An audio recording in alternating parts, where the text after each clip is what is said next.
Biodiversité colorée. Parfois, la réponse à une question est une seule personne.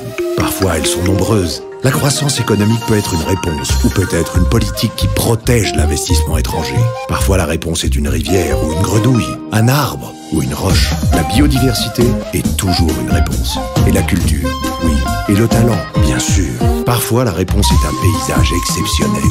Une belle plage, une haute montagne au bord de la mer. Et parfois, la réponse, c'est tous ces éléments réunis. La réponse, c'est la Colombie. Mais il n'y a pas que la Colombie qui a une biodiversité splendide. Plus de végétation et moins de béton. Le gouvernement français a présenté son plan pour la biodiversité. Un plan de 600 millions d'euros et plusieurs grands axes. Rendre autant de sol à la nature qu'on lui en prend, par exemple en limitant l'étalement des villes et en y plantant des arbres, ou encore la fin du plastique en mer en 2025 par la lutte contre les dépôts sauvages et l'interdiction de certains objets jetables. Un projet porté par le ministre de la Transition écologique, Nicolas Hulot, qui tire la sonnette d'alarme sur le rythme d'extinction des espèces. Nous sommes dépendants de cette biodiversité. Elle nous nourrit, elle nous soigne, elle nous protège.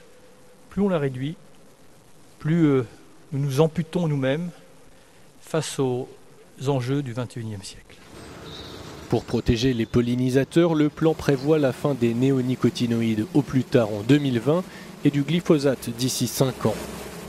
Comme pour le climat, la France mobilise sa diplomatie en amont de la conférence biodiversité de 2020 en Chine, qui fixera les engagements mondiaux de la décennie.